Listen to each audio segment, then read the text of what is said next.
Welcome back to One Foot In. I'm Ohana. He's Winn. We hope you had a happy Thanksgiving, and I know we did, and I know we're also very happy to be back in studio and not over Zoom, which it'll work, and we'll have to get back to Zoom, but it's always way better to be in studio, live, in person. Energy is always high, especially after the weekend that we just had, rivalry weekend, which on Friday's episode, those Gators. Listen, we talked about the Gators on Tuesday's episode, and they're flipping commits, and they have not stopped since then. But listen, on Friday's episode, we said the games didn't seem that exciting, even though it's rivalry weekend. It felt a lot of it felt lopsided, if you will. And then, as rivalries do, they provide us with some unbelievable entertainment. Some all-timers. One of the biggest upsets we've seen, certainly all year. Yeah. Maybe in the history of a rivalry. Oh. Maybe in the history of the biggest rivalry, perhaps, in all of sports. And let's just jump into that. Let's do it. Because the Michigan Wolverines, they said, or the world said, you guys are 21-point underdogs because Ohio State is way better than you, and they're just going to blow you out. And the 21 points is probably just because it's a rivalry game, and we respect that. But you know what the Michigan Wolverines said? Nah.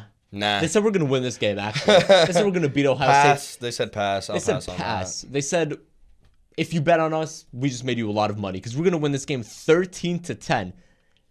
If I told you before the game that Michigan's offense, that Davis Warren would throw for, 69 yards? 62. 62 yards in this game. 2 interceptions. That Khalil Mullings would have 116 yards, but on 32 carries, and Michigan's only touchdown of the game. If I told you all that, you'd probably say, 21 points. It was probably 40-10. Oh.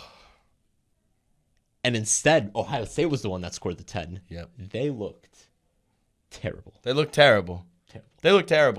And it started, I think the downfall started with that Will Howard interception in his own 10.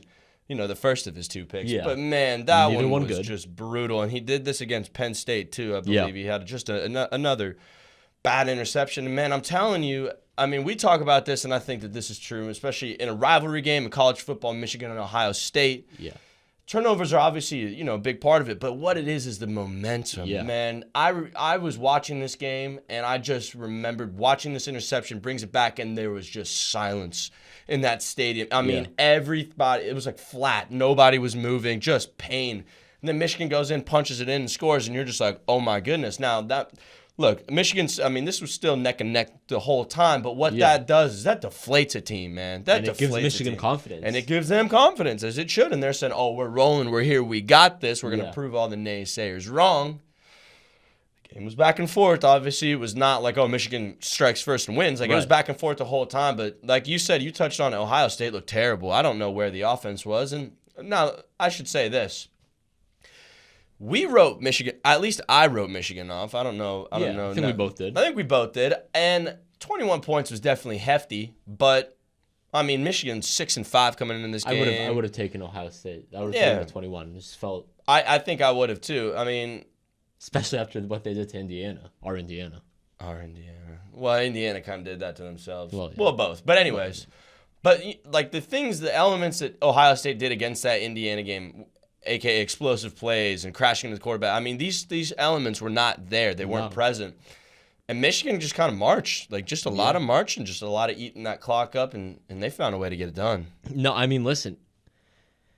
Ohio State played the football game on Michigan's terms, fully. Instead of doing what they should have done, which make this game a perimeter game because that's what you are. That's your brand, Ohio State. What do we talk about with Ohio State? We talk about the receivers.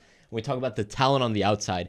Yep. That's the game you need to play. When they were winning this rivalry not before Harbaugh, but before Harbaugh took control of this rivalry, and it was Urban beating up on the Wolverines all the time, that's what it was. It was a perimeter game, and the games were played on Ohio State's terms, and Michigan just didn't have the talent to match that. Well, Michigan does not have the talent to match Ohio State in this one, and yet Ohio State decided to play it on Michigan's terms, and that's to make it dirty and physical, and that's the only way Michigan could have won this game. They were without Will Johnson, who is, an all-world corner, and is going to be a top NFL draft pick. Yep. They were without him. And by the way, on offense, they were without Colston Loveland, who's one of the best tight ends in the country. And so, yeah, go figure. They couldn't really get anything going on offense. And Ohio State decided they wanted to prove that they're tougher than Michigan, which they're not. They shouldn't be. That's not them. And they went at the best, you could argue is the best D-line in the country. Yeah. With Mason Graham, with Kenneth Grant, with Chris Jenkins. Like, those guys dominated this game. It was unbelievable. And Ohio State decided, yeah, we're gonna attack them with our O-line that already had injuries and got more injured. And they were like, yeah, this is what we're gonna do. Actually, we're gonna attack you guys, and it's not gonna work. And Ryan Day and Chip Kelly just refused to adjust. And now Ryan Day is on. That's what I was just going to talk about. You want to talk about a hot seat? Yeah. At least, you know, his fans have certainly put him on the hot seat. We'll see what the school does, but I mean, man. Well, Ohio State now, if I'm an Ohio State fan, this is my perspective. It's, okay, the two big games this season, regular season, that we really need to win, we didn't, right? I mean, Oregon. Yeah. Well, I guess that's not really a big. The Michigan game initially wasn't a big game, but now it just took you out of the Big Ten playoff odds, which could have gotten you a top seed in the bye week in there.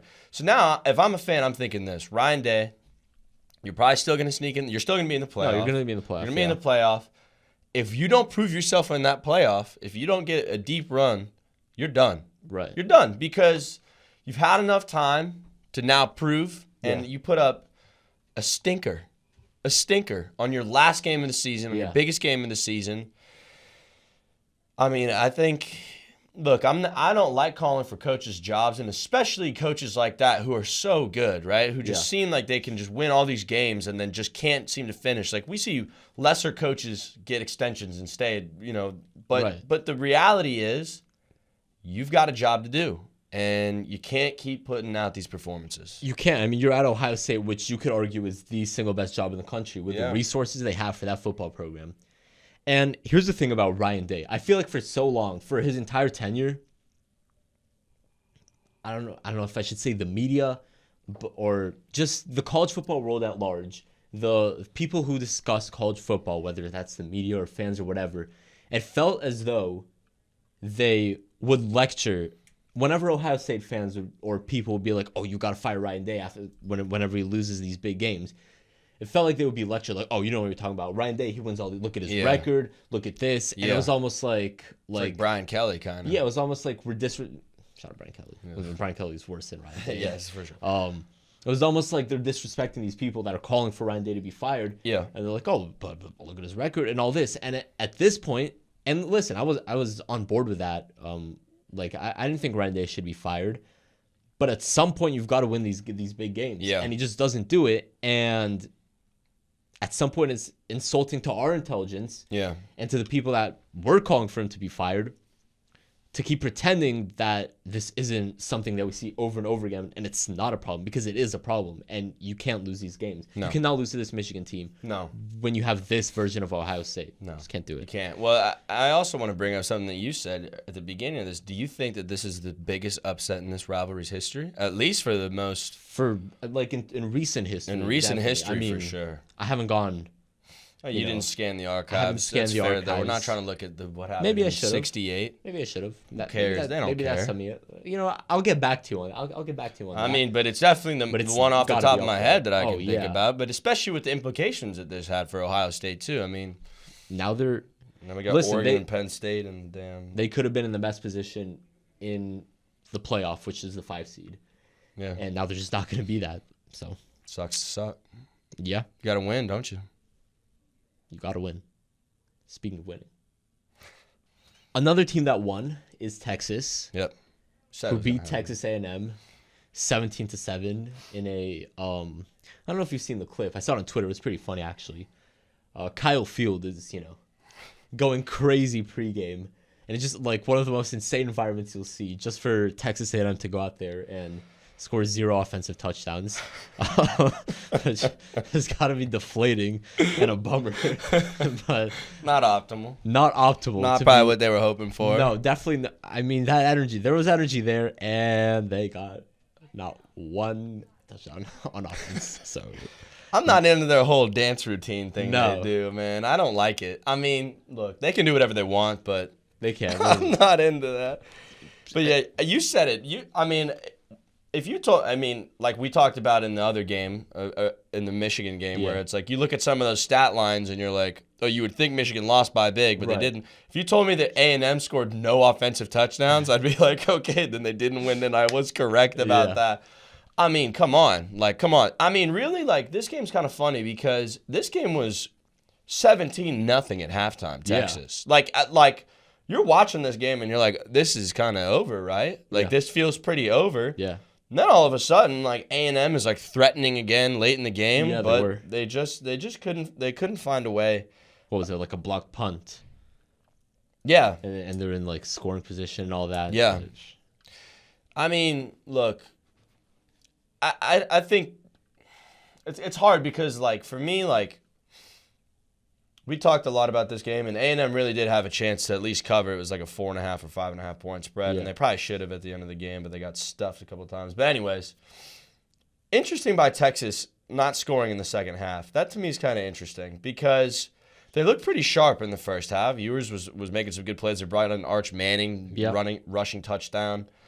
Gunnar Helm was looking active as he always does. But, man, that Texas defense was just shutting it down. Yeah. The offense wasn't needing to be called on a ton. But, I mean, when they play Georgia next week, they're going to need to be calling on that offense a bit more. Else they're going to have a repeat of what happened earlier, which was not pretty, as you know.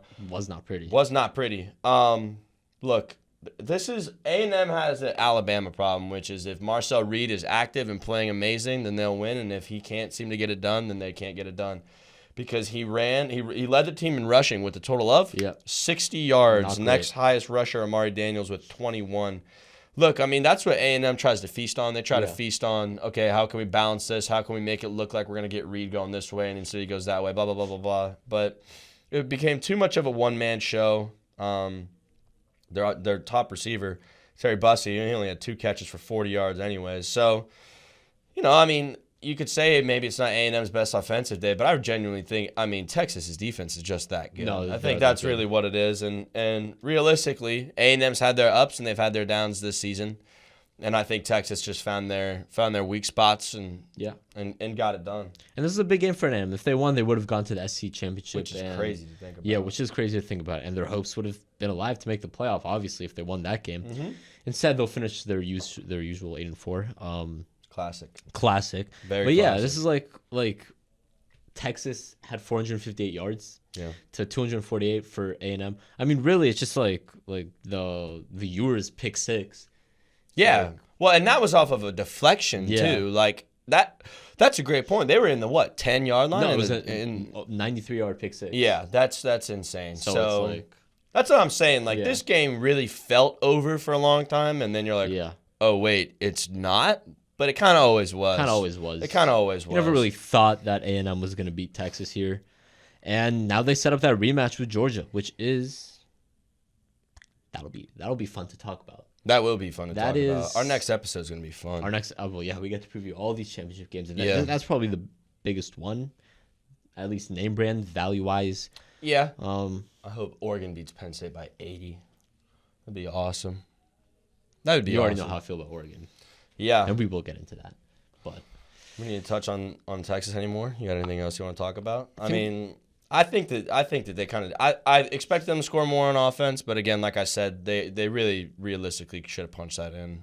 Yeah, it's fine. Do a pick 6. They won the game, which is really all they needed to do. Mm-hmm. Now speaking of Georgia, let's get into the rundown and talk about their game. Hop into this. The Georgia Bulldogs, in a game against Georgia Tech, which they probably should have won handily, easily. Maybe should have flexed their muscles. I suppose they'd already locked in their SC championship berth. Maybe they let their foot off the gas. I don't know what it was. But I'll tell you what. You never want to go to 8 overtimes the week before you're playing in a conference championship game. And that's what Georgia did. And they had to come back. They had to make a comeback in regulation to get to that first overtime. It was 27-13 with 4 minutes left in the fourth quarter. And they came back. And credit to them, they came back. And they got it to that overtime. And then 8 overtimes later, they won 44-42. And the big discussion after this game was Georgia Tech was killing them on the ground. Yeah. During this game, running all over them. I mean, Haynes King. Shout out to Haynes King. Shout out to Haynes King. Absolute warrior. And then in overtime, Brent Key decided that they weren't going to run the ball. Which, listen, when you have 8 overtimes, you obviously had plenty of chances to win the game because after 2, it just goes to 2-point conversions. Yeah. And maybe if you just ran it a few times, could have worked. Now, I'm sure guys were very fatigued. Yeah. And that probably played a factor, but I would have tried to mix it up at some point. Their one run was like a Haynes King sneak. Yeah. It just was not working. It was an odd call. It was an odd call. And Georgia sneaks away with a win, and that they really probably should not have. And it's like, okay, interesting. I watched this game because this was Friday night. Yeah. I watched this game in a bar in Tallahassee, Florida. Shout out. And that place was wanting Georgia Tech to win so bad. So bad. Yeah. You know me. I hate Georgia. As a Gator fan. I don't hate Georgia, but I don't like Georgia. We're unbiased. I hate Georgia. I got punched in the face by a Georgia fan one time. True story. Oh, you know this. Flaja. At Florida, Georgia last year. Yeah. And then I responded. Anyways. Gotta do what you gotta do. You gotta do what you gotta do. Anyways. We don't condone violence. We don't condone violence, but if it happens to you first, then you should do something about it. We're actually going to get into a violence discussion later this episode. We are going to get into some violence discussions. Don't pepper spray me. little sneak peek. Anyways, man, I wanted Georgia Tech to win this game so bad. Obviously, not only for the playoff implications, because this would have made everything fun and weird and all crazy, that, but man, I just wanted Georgia Tech to just get it done, man. Right. Just for that program, and man, I feel so bad for those guys after 8 overtimes going back into that locker room and not coming out of there with the win. That's tough. You said it perfectly. Haynes King, 26 for 36, 303 yards, 2 touchdowns, no interceptions. I mean, man, that fumble that he had late in the game, you remember when he was trying to sneak it and got absolutely rocked and just dropped the ball. That was the turning point for them. And that's unfortunate that's probably going to be what he thinks about a lot of the time. But probably. He played out of his mind. He led the team in rushing too, 24 carries, 110 yards. But this kind of seems to be a theme that's going on with us, which is, why is this kind of happening to Georgia? Why do they seem to be in these positions where, for the most part, they're losing to lesser opponents or almost losing to lesser opponents? I mean, this is another game that I feel like they really escaped with, you know? Like, I mean, we can look back at this too. I mean, like... It is. I mean, the Kentucky game was the first flashing glare of light. Example of that where they sneak out a 13-12 win, but they've done this. They've done this a few times. Even if the score doesn't look close, they've played in games where it has been close. The Florida game. The Florida game is a great example of that. And it's like, I don't know, is that going to bite you?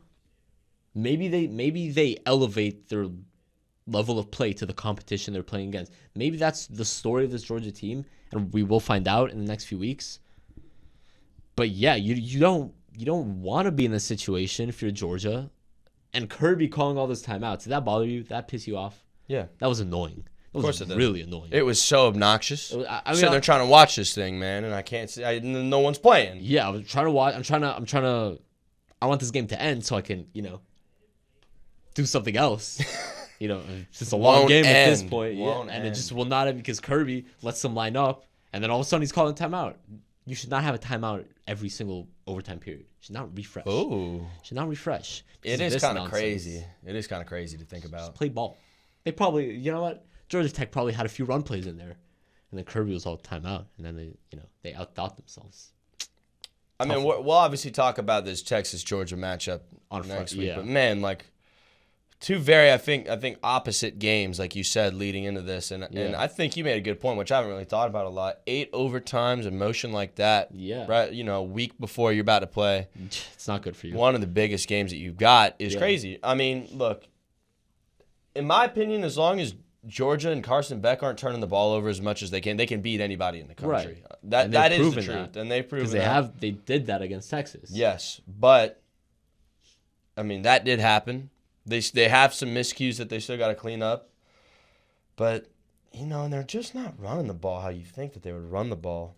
Georgia is just not running the ball how you think that they would. And they need to start getting that. They need to start getting that figured out. If they're going to beat a team like Texas. They thought Trevor Etienne would be their saving grace. We could have told you that. He was not. He was not. It's cool. He's a really good pass blocker, too. Yeah, he's one of the best. Great for team morale, perhaps. Oh, one of the best team morale players we've ever had.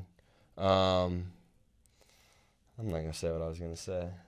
Sometimes a Midtown celebrity. If you know what that means, you know what that means. But, yeah, interesting game for Georgia. I wish Georgia Tech pulled it out. I still got to give Georgia Tech respect for a really good 100%. Season. 7 wins. Yeah, 7 wins. 1-4 on the road, not ideal. Yeah. I wish you guys pulled that one out, but mad respect. Mad respect. Speaking of a team that loves to find themselves in these dogfights, in these close games. And listen, earlier in the season, they were winning these games, and we told you at some point, it's going to turn. You can't keep living on the edge like this. That's the Miami Hurricanes, who fell to Syracuse 42-38 and did not make the ACC championship game. Oh, my. Are they even going to make the playoff? Miami? Yeah. I don't think they should. I don't think they will. I think everybody in that room will be able to say, not only has this team lost games to even unranked opponents, like they have almost lost games to a team like Cal. Yeah. And Virginia Tech. Who lost to Florida State. Cal lost to Florida State. If you barely beat a team that lost to Florida State, not good. Not good. Not good. Look, like you said, we said that there was going to be a breaking point. Yeah. You cannot only rely on an offense to try to put up 50 points per game. And you know what? Miami was up 21-0 at some point in this game. They were up 21-0 and blew it. Blew it. And I'm, what's crazy too is like we've watched teams flip their defense in the middle of the season. Florida's a great example of that, where you're like, man, this team can't play defense, and then all of a sudden, they're holding LSU down, they're holding Ole Miss down, and you're like, whoa, what's going on? They even had Georgia down for a little bit. They're like, what's going on here? They were able to flip it around. I mean, Miami, it's almost like they're just not even trying. They're just going to bank on the fact that they're just going to try to keep racking it up. And look, this is college football. And I think I mentioned this in the last episode, but this was always a scare game for me at least. I mean, Syracuse is a good team. They play hard. They got McCord at quarterback who's good, and their coach doesn't shower. So all good things, basically. He said he's showering now, though. He's showering now, though. He's probably really clean right now. Probably cleanest he's been in a while. Squeaky clean. Let's get a photo of that on the screen. A little rubber duck in his bath. You think he takes a bath? I think you think he's a bath guy or a shower really guy? Filthy. I mean, he's definitely not a shower guy. We know that. He's not a shower guy. But look, I mean, Miami, you didn't deserve it. You didn't deserve it, in my opinion. No, you probably didn't. You didn't deserve to be in that game. And now we've got SMU and Clemson. We've got SMU and Clemson. And Clemson lost. Not surprised. Yeah, Clemson lost, and then they got him because of Syracuse, because of Kyle McCord. I mean, I bet Ohio State wishes they had this Kyle McCord performance on Saturday, but sucks. You live by your decisions, you die by your decisions. I don't know. Sucks. That is tough. Anyways, we'll talk about that SMU Clemson game. We haven't really discussed any of the matchups for the championship games because we will do that in the preview episode. This is more, we'll mention it, but we're really just recapping. So Yeah. Let's move on to another team that will not be going to the playoff. Oof. We've talked a lot about how much we were rooting for Colorado to make the playoff. How much we thought they would. How much we thought they would, especially me. I really thought they'd win this conference because, like I said many times, they've got the two best players on the field at all times when they're playing teams in this conference. And, for Colorado to make the Big 12 championship game, what they needed this weekend was a win against Oklahoma State, and they needed Houston to beat BYU. They needed a BYU loss. Now, Oklahoma State was no challenge for this team. They beat them 52-0, which that's a whole nother conversation. Oklahoma State was projected to win the Big 12 by a lot of people, and they didn't win one game in the Big 12 this season. I'm just gonna take a moment for you to think about that. They were a ranked team Insane. at the start of the season. Insane. You got to fire Gundy, I think. I think you got to let Mike Gundy go. Let him be a DC I think that somewhere. program is in disarray right now. Oh, brutal. But yeah, Colorado, they just completely ran over them. Should have threw for, 5 touchdowns? I'm not surprised. Yeah, just... Even though Colorado didn't look great last week against Kansas, I'm not surprised. Oklahoma State is terrible. Terrible. They're awful. Yeah, I mean, they just destroyed them. They're terrible. But they needed BYU to lose to Houston. And BYU, which was on a 2-game skid, they lost to Kansas, they lost to Arizona State. They were not making the Big 12 championship game. And then they won the game. And they eliminated Colorado. And listen, as Colorado fans, Colorado's fun. Colorado was fun. They will be making a fun little bowl game, which apparently guys will be playing in, according to Dion. But yeah, at this point, it feels like the season kind of just about the Heisman, about getting Travis Hunter that Heisman, which is a whole nother conversation that I think has taken such a terrible turn on social media, with people discrediting the player that Travis Hunter is because they don't like him and Colorado and Dion. And I'm sure we'll get into that discussion in the coming weeks, especially before the Heisman ceremony. But yeah, that's pretty much it. That's the end of the road for Colorado this season, even though they had a great year, 9-3. What drives me crazy is, like, they lost so bad in Nebraska at the beginning of the season, and I wrote him off immediately. Yeah. And I was like, they're not going to come back, blah, blah, blah, blah. Now, then they went on this, big upscale. They won, 6 or 7 in a row in the middle of the season. They ripped them off. And then I was like, oh, you know what? Give me the Buffs. And then I was so pro, and then they just fell right back down again. And I just wish I never said anything. I wish I just let my early season perspection is not a word. Perspective ride. Man, again, I'm telling you, I really wanted this team to be in there, but they're just not well-rounded enough to beat the teams that they'd be facing, in my opinion. Yeah. I mean, Kansas got them, and we will get to Kansas. No. Believe you me. We will get to Kansas later. But, yeah, that's ultimately, Kansas literally what got them. If they win that Kansas game, they make the Big 12 championship game, and I would still pick them at that point because they would have won that Kansas game, and I would have had the same thoughts on them. Yeah. But they didn't, and, so that's pretty much all I have to say about Colorado. It's brutal. It is brutal. Let's touch real quick on our other beloved. Our other beloved. Indiana. Still beloved to us. Still Colorado, beloved. Not as much. Well, we're not going to have many opportunities to we'll talk express that love. Yeah. Indiana's going to make the playoff. What if Florida plays Colorado in a bowl game? Imagine. That would be interesting. It feels like it's going to be Michigan, though. Who? Florida and Michigan? Florida, Michigan. Oh, which would be fun. That happened in what? Yeah, that's happened. 17 or 18? That's happened. Yeah, that was not that long ago. No, it's happened. I remember that. I was a decent amount. 2018. 18, yeah. Florida 41-15. Simple. Indiana, Indiana misses out on the Big Ten championship game. Do. Because Penn State beats them based on, quote, strength of schedule, which, if you ask me, is kind of weird because Penn State almost lost to Minnesota last week and had some very close games where Indiana actually usually pretty handedly beat the teams put in front of them. Yeah, for Penn State, it's kind of just, I guess, they played Illinois, which was ranked, and they had, I guess that they just had a slightly tougher schedule, I guess, and that's pretty much that gets them into the Big Ten championship game, the right to play Oregon. But we were talking about this. We were. And we think this is sneaky good for Indiana. They don't have a chance to lose in that Big Ten championship game, which if they did, trust me, they would not make the playoffs. Yeah. The committee would 100% use that as reason for them to miss the playoffs. Say they've lost their only 2 tough games of the season. Yep. And I think they will make the playoffs now as a one-loss, as a 10-1 team. And now Penn State's on the hot seat against Oregon, which you don't want to be on the hot seat against this Oregon team. No, you don't. And man, I don't really. I mean, we'll figure this out later. If this is a different game, I don't know what Penn State's game plan is going to be to stop them because I think those teams are just so different. Yeah, so different. But yeah, we were talking about this earlier, and I was disappointed that Indiana didn't at least have a chance to win the conference. Like, that obviously sucks for them, and that would be super cool to have that opportunity. But like you said, it kind of, give yourself a week off, You do get a week off. Look, you're probably going to have a tougher game. Get more than a week.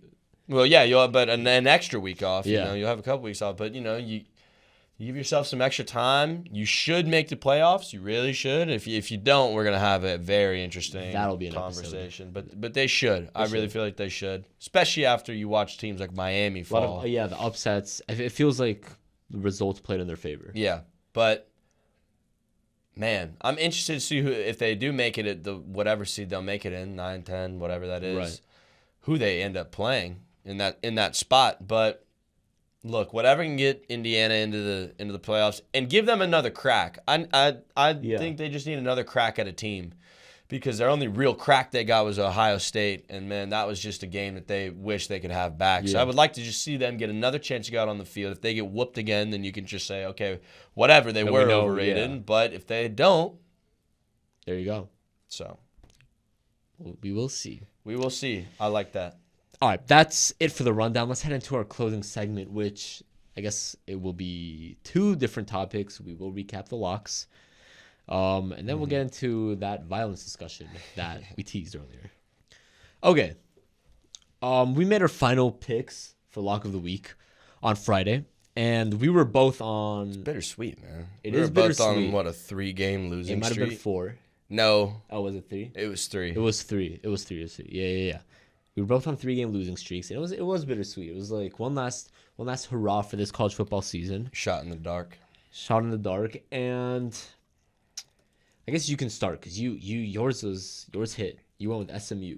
Yeah, mine was weird. I mean, I had a couple options I could have gone with, but I see SMU. They were 13.5-point favorites, and initially you're like, oh, betting on a team with a big spread like that, blah blah blah blah blah, SMU, blah blah blah. But I'm just like, man, it's Cal. It's Cal. Whoa, Cal almost beat Miami. Well, Miami stinks. So, apparently. Yeah, I mean, SMU got it done, and that was what I thought was going to happen. Kevin Jennings, when you're throwing for 225 yards, 2 touchdowns, no picks, and then you're running, decently well. It was just an SMU game the whole time. Cal, no offensive touchdowns.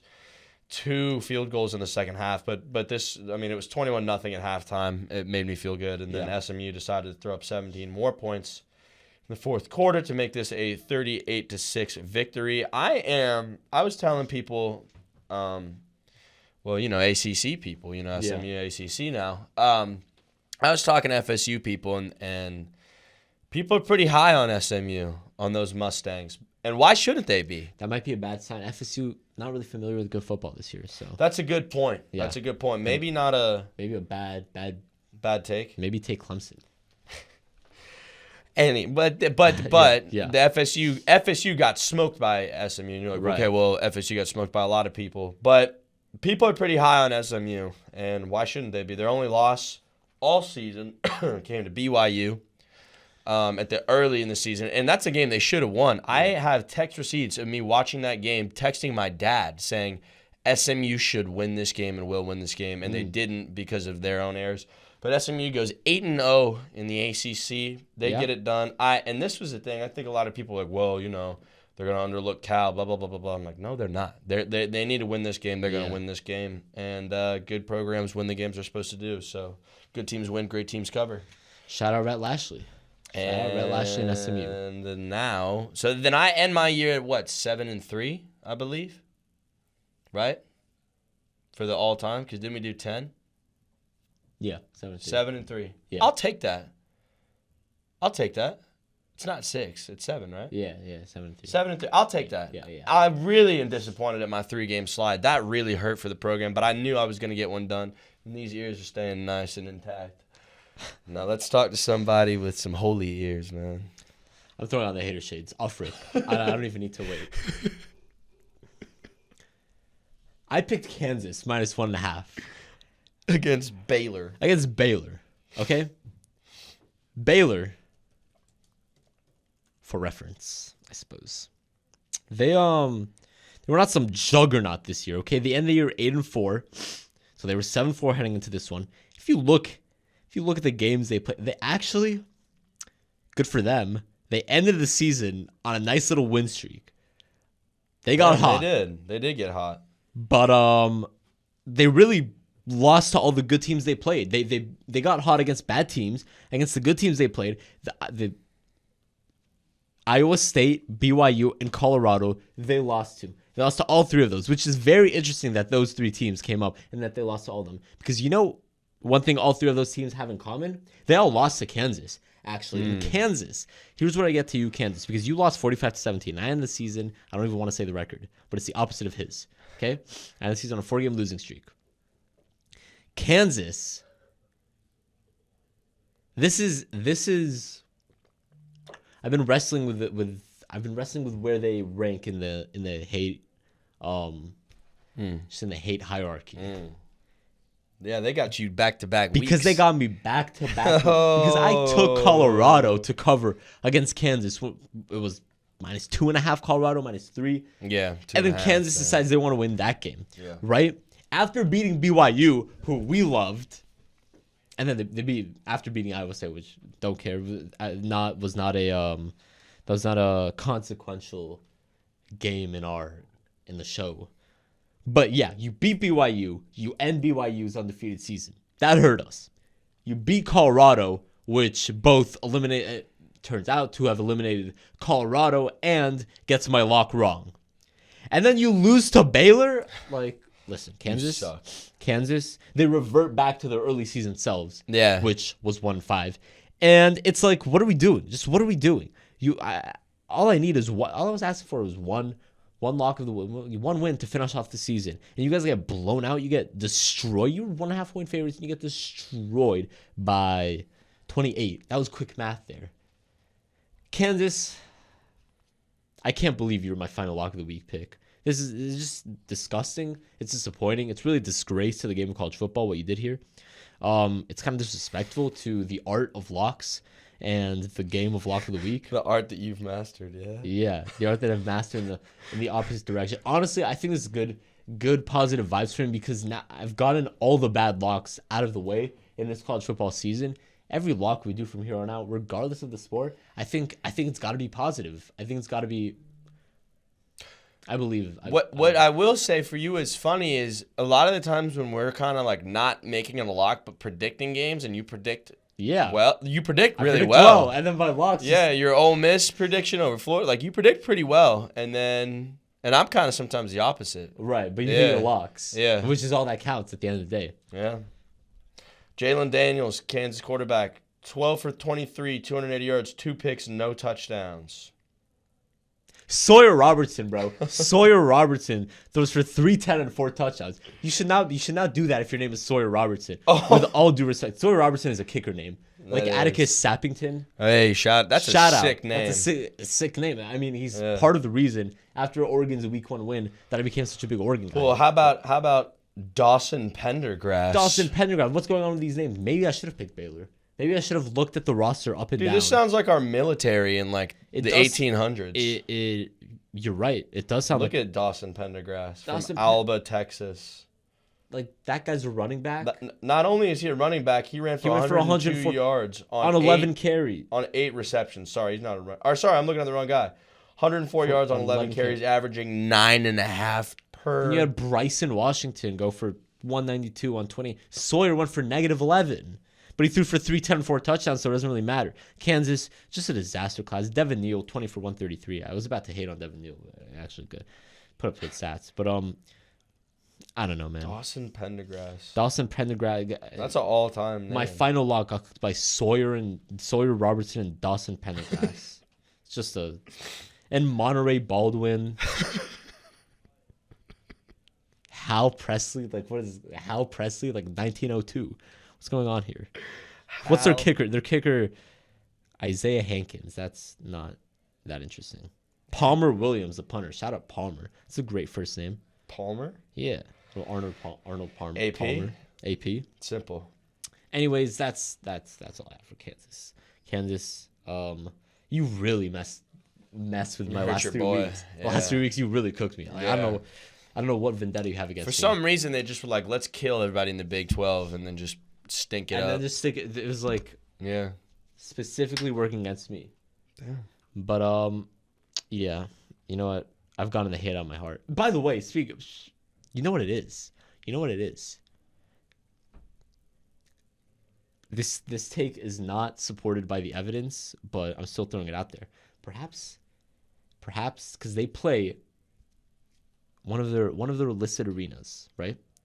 Arrowhead, GEHA Field, GEHA Field, whatever. Arrowhead Stadium, home of the Chiefs, who've got the devil magic working for them.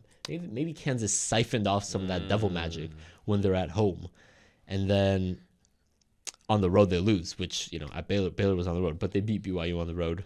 You know what part of it is too is when Kansas wears those all black uniforms and that helmet is so damn ugly with that big ass bird head on it. Great. It looks bad. It looks bad. Anyways, that's all the hate in my heart. I'm not a hateful person. Well, let's talk about people that were trying to act like they hated each other. Yeah. Look, we know rivalry week in college football is a big deal, it should be a big deal. If you're a player and you're a coach, you should have some extra oomph to you. Especially last game of the season. Right. You should have some oomph to you. You should.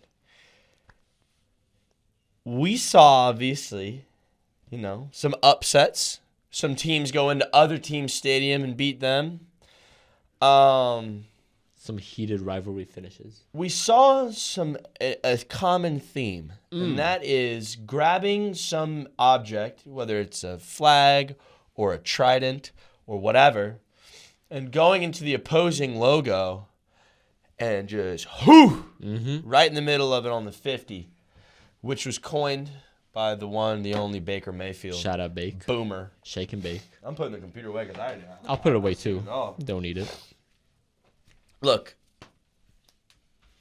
there's a lot going on in the world talking about that. There's a lot going on. There's a lot of conversation. It's getting a little political out here, and I don't really like that. Here's my thing. You played for an hour. You played the game for an hour. 60 minutes of football. 60 minutes of football, and if you're in Georgia Tech, in Georgia, 1 billion minutes of football.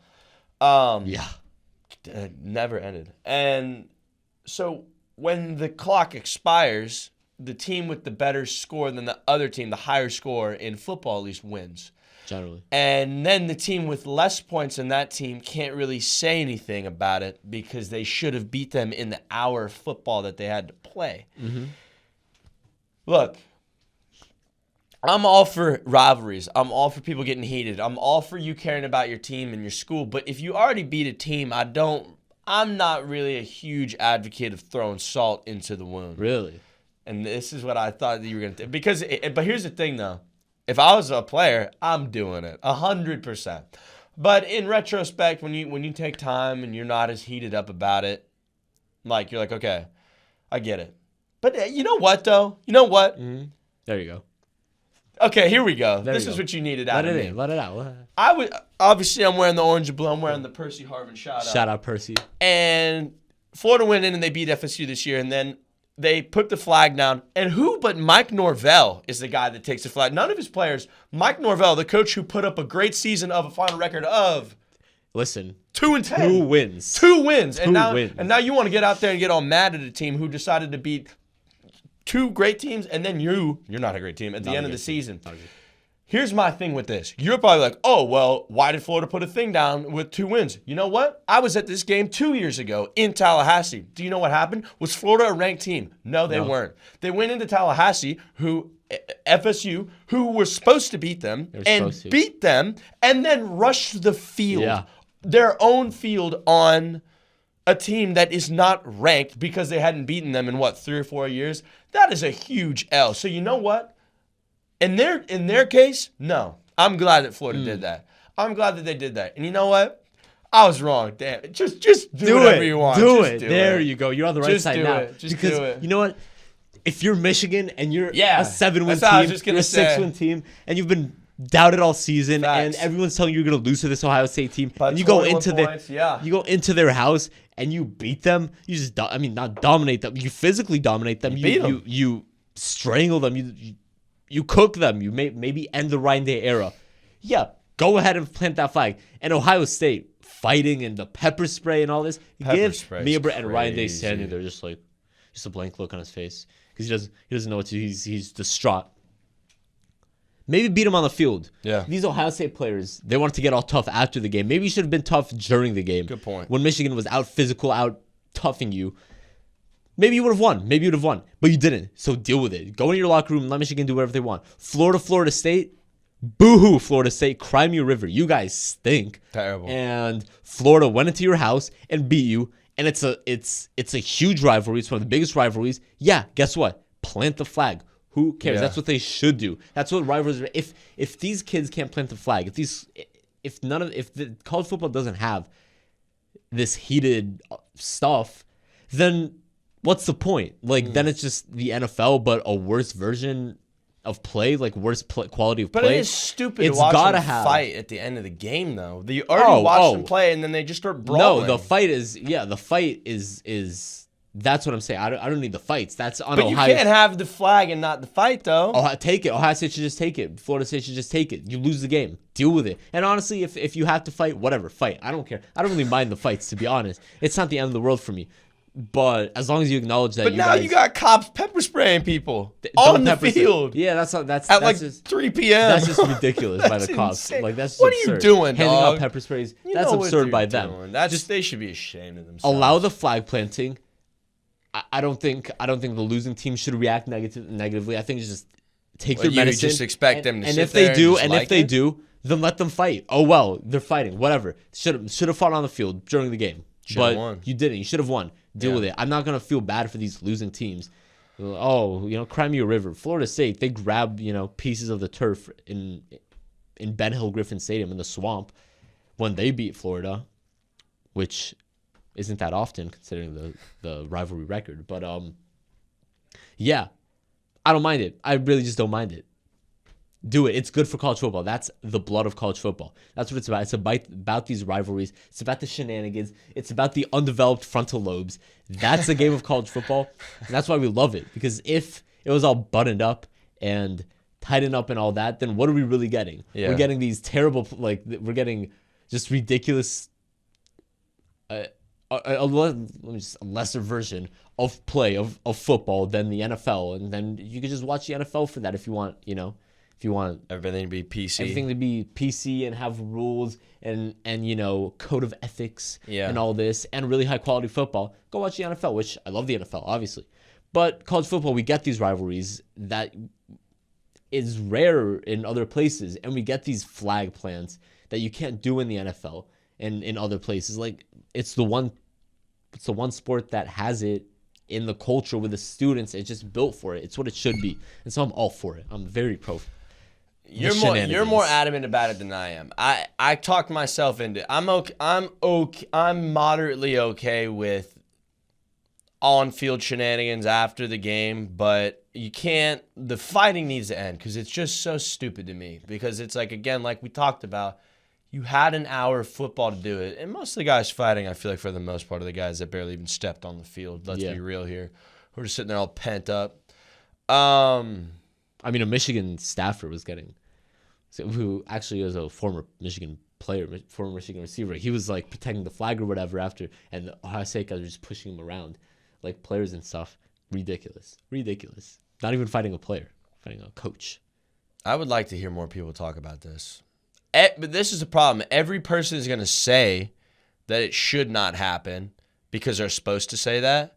Yeah, I don't think so. I think a lot of people have been fine with it. Really? Yeah, I haven't seen a lot. The funny one to me is like BYU and Houston doing it to each other. That's great. That's great. But like you guys are a rivalry. Yeah, even better. Yeah, not even better. But why not? Why not? Why not? Like those people, honestly, I respect that even more. That's just being petty. Yeah. That's just like hate for the sake of hate. You know what I mean? It's not even a long time thing. It's just like, just do it. You know what I mean? We beat you. Screw you guys. We're just gonna do this. That's our message for everybody. Just be mean to each other. And listen, especially guys that are in their. I feel like a lot of people might not be fan of this. I love this. Guys that are in the first year of the program, fully embracing the rivalry, and the traditions. Like for Florida, it's like, go plant that flag. You know what I mean?